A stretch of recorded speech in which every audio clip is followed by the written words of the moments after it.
Ողջույն։ 3 ապրիլի 12-ին Հունգարիայում տեղի ունեցած խորհրդարանական ընտրություններում հաղթանակ տարավ ընդդիմությունը։ Դա խոշոր հաղթանակ էր երկիրը 16 տարի անընդմեջ իշխող Վիկտոր Օրբանի նկատմամբ։ Ընդհանրապես 2023-ից 26 թվականներին համաշխարհային քաղաքականության մեջ կարելի է բնութագրել որպես փոփոխությունների շրջան։ Բազմաթիվ երկրներում ընդդիմադիրներին հաջողվեց վերցնել իշխանությունը, անգամ տասնամյակներ գործող իշխանությունը։ Օրինակ, Միացյալ Թագավորություն, Լեհաստան, Հարավային Կորեա, Բութան, Արգենտինա, Սենեգալ։ Իդեպ, Սենեգալում 2024 թվականին հաղթեց ընդդիմադիր թեկնածուն, որ ընտրություններից օրեր առաջ էր ընդամենը ազատվել բանտից։ Ընդդիմությունը հաղթեց Մալդիվներում, Ավստրիայում, Հյուսիսային Մակեդոնիայում, Լիտվայում, Բանգլադեշում եւ այլն։ Այս օրինակները տարբեր մայրցամաքներից են, տարբեր քաղաքական համակարգերից, կրկնում եմ 2023-ից 26 թվականներին տեղի ունեցած, բայց սրանք ունեն մեկ ընդհանրություն՝ քվեարկության միջոցով է փոխվել իշխանությունը, նույնիսկ այն դեպքում, երբ թվում էր անփոփոխ է։ Մի կարևոր հանգամանք ևս, այս բոլոր ընտրություններում իշխանությունը ատամներով փորձել է պահել աթոռը, չի եղել դեպք, երբ ինքը հասկանա, որ ժամանակն է եւ թողնի գնա։ Պարզապես ընդդիմությունը տարել է համոզիչ հաղթանակ։ Ժողովուրդները քվեատուփի միջոցով տապալել են իրենց անպարտելի համարող իշխանություններին։ Հայտնի ճշմարտություն է, որ հոսող ջուրը մաքուր է մնում, կանգնած ջուրը արագ ճահճանում, հոտում է ու դառնում է վտանգավոր։ Քաղաքականության մեջ այդ ճահիճը անփոփոխ իշխանությունն է։ Իշխանության սերնդափոխությունը ու ժամկետների սահմանափակումը հենց համակարգի առողջության համար է։ Երբ իշխանությունը երկար մնում է նույն ձեռքում, ռիսկեր ու խնդիրներ են լինում։ Իշխանությունը հակված է կոռումպացվելու, մերձավոր շրջապատի արագ հարստացման, պետական միջոցների յուրացման, փնթի ծախսերի, իհարկե ՔՊ-ի պարագայում դա առաջին ժամկետից է սկսվել։ Պատմությունը բազմիցս ապացուցել է, երբ իշխանությունը երկար է մնում նույն ձեռքում, այն դադարում է ծառայել պետությանը, սկսում է ծառայել ինքը իրեն։ Երկար իշխանությունը ուղեկցվում է ինստիտուտների թուլացմամբ եւ անձի ուժեղացմամբ։ Երբ մարդը կառավարման 2 ժամկետի շրջանում շրջում է զրահապատ մեքենաներով, նայում է աշխարհին մքեցված ապակիների հետևից, իսկ նրան շրջապատում են միայն շողոքորթող, գլուխգովան, հարմարվողական ուսապարկեր, կտրվում է իրականությունից։ Ժորժ ջան, այդ մարդիկ էլ չգիտեն, թե խանութում հացը ինչ արժե, չգիտեն ինչ է հերթ կանգնելը կամ բուժման համար կոպեկներ հաշվելը։ Նրանք սկսում են հավատալ իրենց իսկ հորինած ստերին ու էկրաններից հոսող կեղծ թվերին։ Հաջորդը պետության եւ սեփական անձի նույնացումն է։ Երկար մնալով աթոռին,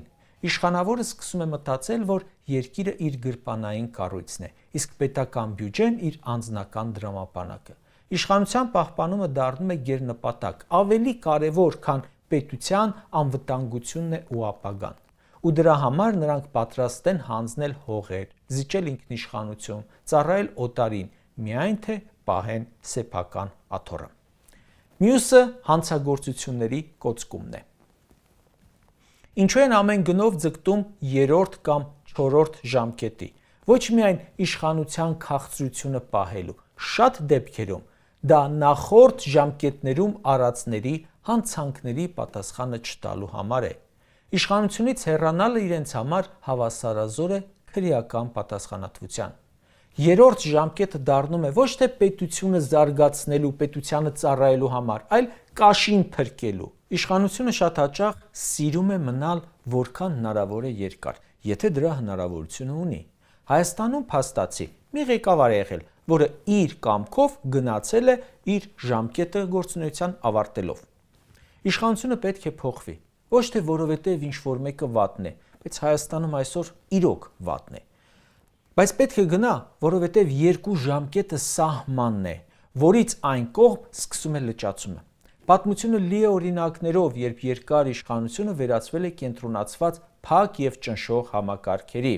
Ու սա դեռ սովորական երկրներում, Մեզ մոտ, երբ իշխանությունը այս բոլորի հետ մեկտեղ նաև բերել է արյունալի պատերազմ ու իր պատճառով պարտվել, ողբերգություններ է բերել, 5000 զոհ է բերել ու մինչև հիմա բերում է ողբերգություններ, նա ընդհանրապես պետք է դուրս նետվեր քաղաքական համակարգից։ Մեր իրականության մեջ իշխող վերնախավի անունը ասոցացվում է միայն պատերազմի, արյան, պարտությունների, կորուստների ու ստի հետ։ Նման բեռով երկիրը չի կարող առաջ գնալ, այն մնում է պարտվածի հոգեբանության մեջ խրված։ Շատ վաղուց է շրջանառվում շատ վտանգավոր թեզ, թե մեկ է ընտրություններով բան չի փոխվի։ Նիկոլն ընտրվելու է, որովհետև ուժայիններն իրեն են, վարչական ռեսուրս եւ այլն։ Սրանով փորձում են հիասթափեցնել, մղել անտարբերության, ընտրության չգնալու։ Ես թվարկեցի ընդամենը 3 տարում 10-ից ավելի երկրներում իշխանության պարտության օրինակներ, նույնիսկ անփոխարինելի թվացող համակարգերն են փլվում ընտրություններով։ Եթե Հունգարիայում հնարավոր էր հաղթել 16 տարի իշխանություն ունեցող ղեկավարին, եթե Մեծ Բրիտանիայում, Հարավային Կորեայում, այլ երկրներում հնարավոր է փոխել, Հայաստանում, այն էլ ՔՊ-ին հնարավոր չէ, հաստատ հնարավոր է։ Ուղղակի այս թվարկածս երկրներում ամենակարևոր պայմաններից էր այն, որ հասարակությունը եղել է ակտիվ։ Իշխանությունը ինքը իրեն չի փոխվում, ինքն իրեն չի լինում այդ գործընթացը։ Նիկոլի համար լավագույն նվեր են այն անձինք, ովքեր հաշտվում են այս իրականության հետ։ Հունգարիայում էլ հաստատ կլինեին հազարները, որ կասեին ոչինչ հնարավոր չէ փոխել, տեսեք Միացյալ Նահանգները օգնություն է տալիս, աջակցություն է տալիս վարչապետ Օրբանին, սա հարցումներում էլ իր կողմից են, հարցումները նրա օգտին են, հույս չունեին նաև այլ երկրներում, որտեղ իշխանությունը անսասան էր թվում, բայց ընտրության գնացող քաղաքացին ու իր քվեաթերթիկը փոխեցին ամեն ինչ։ Եթե ընտրությունները ոչինչ չեն փոխում, բա Նիկոլենք ինչ են, այսքան խառնվել իրար ու կենաց մահու պայքար տանում։ Ընտրություններով չփոխվելու այլընտրանքը շատ ցավոտ է, հենց իշխանության համար։ Մի անգամ չգնաց, երկու անգամ չգնաց, հետո տանում են։ Պետությունն էլ ընկնում է ցնցումների մեջ։ Աշխարհի փորձը ապացուցում է, երբ ժողովրդի համբերության բաժակը լցվում է, ոչ մի վարչական ռեսուրս, ոչ մի ոստիկանական բիրտուժ, ոչ մի պարգևավճարով կերակրվող մարզպետ կամ թաղապետ չի կարող փրկել ձախողված իշխանությանը։ Իշխանափոխությունը ընտրություններով ոչ միայն հնարավոր է, այլև միանգամայն ռեալ է, եւ դա լինելու է նաեւ Հայաստանում։ Նիկոլի իշխանությունը հասել է լինել չլինելու հանգրվանին։ Կարճ ասած, հունիսի 7-ը հայ ժողովրդի արժանապատվությունը վերականգնելու եւ պետությունը լուծարումից փրկելու թերևս վերջին շանսն է։ Իշխանությունը սարսափում է այդ օրից եւ անում է ամեն ինչ, որպեսզի դուք չհավատաք ձեր ուժերին, ժողովուրդ ջան։ Բայց աշխարհի փորձը եւ պատմությունը ապացուցում են, երբ ժողովուրդը որոշում է կանգնել իր պետության կողքին, ոչ մի ռեժիմ չի դիմանում։ Ոչ իշխանությունն է որոշում մնա, թե չմնա։ Ոչ ընդդիմությունն է որոշում գա, թե չգա, որոշում է ընտրողը, որը պետք է նստած չմնա տանը։